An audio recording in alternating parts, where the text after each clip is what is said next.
delicious. We use chuck flats. You could use this recipe for short rib. Because short rib is way more expensive than chuck flats. Maybe a little tennis. Hey everybody, welcome to the best cooking show in the world. 2 chefs. And a knife. So if you have a tough cut of meat, this is your video. You can use this method for all types of fattier, tougher types of meat. More inexpensive though. Particularly beef. Yeah, multiple different types of roasts out there, but you want a roast that has a higher fat content. You don't want anything super lean. Like an eye of a round is not the same No. when you're buying that kind of a beef, or even inside round. Any of those rounds you kind of don't really want. Shank is actually a really good option right now. It's trending. People are finding out that it's a cheaper cut of meat, so it might not be cheap for that long anymore because everyone is using it now. So stock up now. Yeah, we use chuck flats. You could use this recipe for short rib. Brisket would be good. This will take a lot of time. If you have a pressure cooker, use a pressure cooker. Yeah, less on the pocket, more on the watch. Yeah. So what do you need for a short rib when you're braising So short in rib? any braised meat, you're gonna want some aromatics. And for these, we're gonna use celery, onion, and carrot, which we in the industry call mirepoix. Yes, and just notice how we're cutting it quite big because we are braising it for minimum 3 hours. This size meat, because yeah, little larger pieces, and you don't have to worry about it being too uniform because you're not going to eat it anyways. Well, exactly. You like to eat it. I do like to eat it. It's so flavorful once yummy. it's done braising. I love the soft carrots and the soft celery. It has all of that beef flavor. So here he is cutting up the. He didn't even peel the carrots. It looks like. As long as they're washed, you don't have to peel the carrots. Because that doesn't matter. It doesn't matter.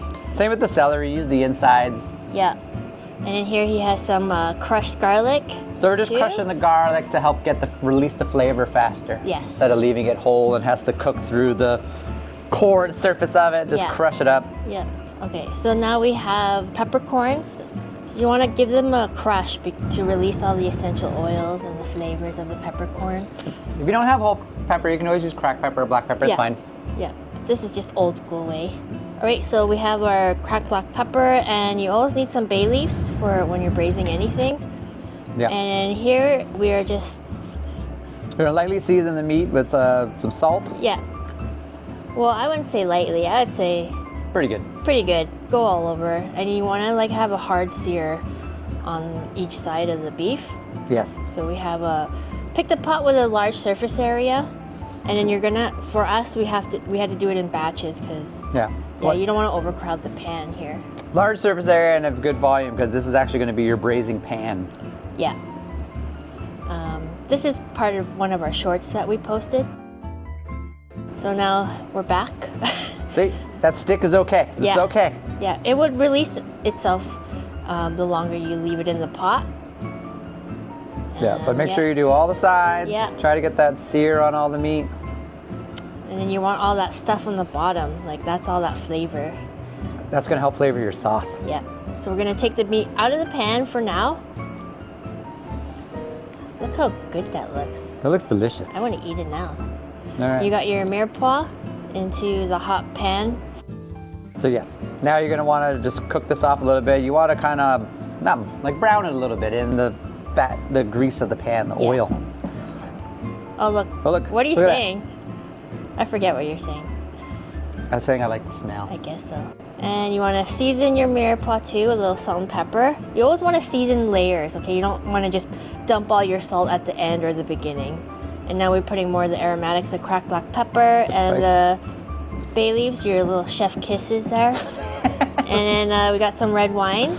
Yeah, you need, wine also adds as a tenderizer for your dish.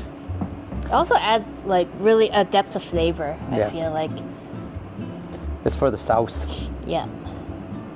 The sauce. And then see how he's scraping the spoon? At the bottom, he's releasing all the fond from the pan, from all the bits from the beef. As you can see, the pan's now clean. All that brown stuff that was stuck there is all gone. Yeah. That's what you want. And then we have some tomato puree here. You could use tomato puree or you can use tomato paste. Or in the store, crushed tomatoes. Crushed tomatoes, yes. Can of crushed. And then now at this point, we're putting our seared beef back into the pot. It's heavy. They're huge. You could also cut these into smaller pieces. If you're running shorter on time, you want it to cook faster, it'll cook. Smaller pieces will cook faster than the larger ones. We have some fresh rosemary. to add more aromatics and fragrance. And then now we have beef stock, and we're just gonna pour enough to cover. Delicious. Delicious. It's like soup. It is. And then now you're just stirring. I think You're just kind of mixing in the tomato with the beef stock that we just poured in, so it all kind of combines to get an even sauce consistency there. Thumbs up. And then now, as you can see, it's come up to a simmer. Now we put a lid on it, and then we're gonna bring it into the oven. In the oven, and you forget about it. So because our pieces were very big, we cooked it for like 4 hours, 4 to 5 hours. 5 hours, yeah.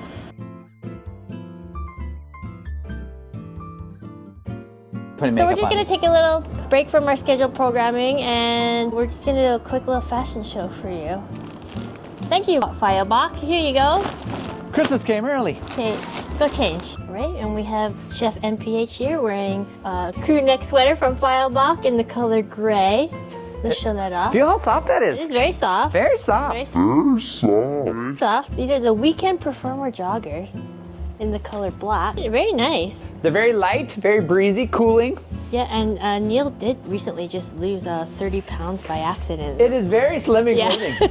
It's like I was getting ready for this. So when you're inside, nice and cool, and think about it. If you ever have to step outside, Feilbach has an amazing hoodie. Look at this. So soft, the material on this. Oh yeah, that's nice. It's very buttery. Beauty. Wow. I feel like I'm ready for a day of anything. You could surprise me with anything. Let's go for a hike. Let's go for speed walking. Maybe a little tennis. Golf. You name it. I'm ready. Fishing. So if you guys like what you see, And I like it. Yeah, go to our description and there'll be a link for you to get a good discount code. 20%, bam, right off the top. Yeah. Cut off for you guys. Yeah, because you know what? I recommend it. It is soft, the colors are bright, vibrant. It actually feels cooling on you. The material is fantastic. It's breathable. Give her a go. If smell-o-vision was a thing, you guys would be in for a treat right now because it smells fantastic back here. Ooh. You can see the water reduced a little bit, so that's why it's important to make sure you cover up as good as you can to the beef because it is going to evaporate a bit, and just to minimize the browning and crusting of your meat. Is it?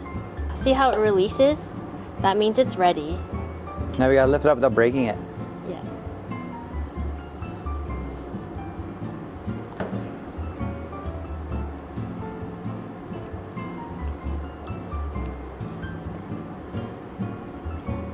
There's only 3? Yeah. Wow, it shrunk so much. This is why short rib is so expensive now. The yield. So now we're going to strain out all the aromatics from the braising liquid so we can get a sauce going here. We're going to reduce this down to make our jus for the short rib.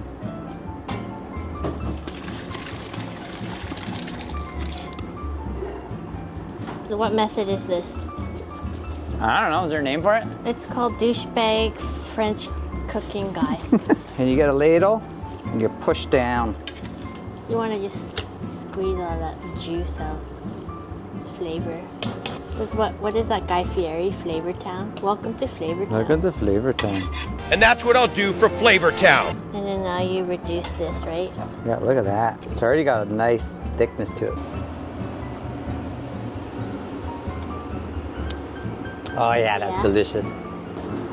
Okay, if you've reduced your braising liquid enough and the flavor is like perfectly seasoned, well concentrated, you don't have to wait till reducing it. You can tighten it with a little slurry, a little cornstarch and water or flour and water. I recommend cornstarch and water, and always do cold water with cornstarch. Yes, that looks good.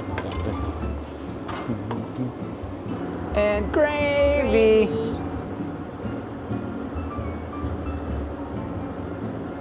Delicious. Except for my mess. Yep.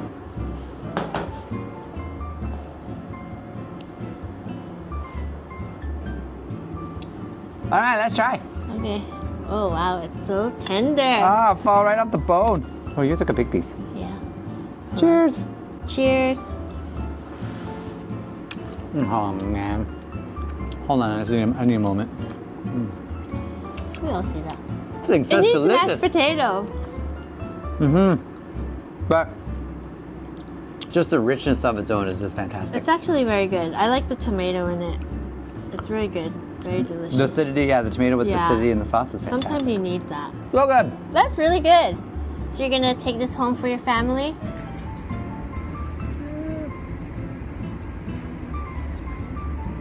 Oh man.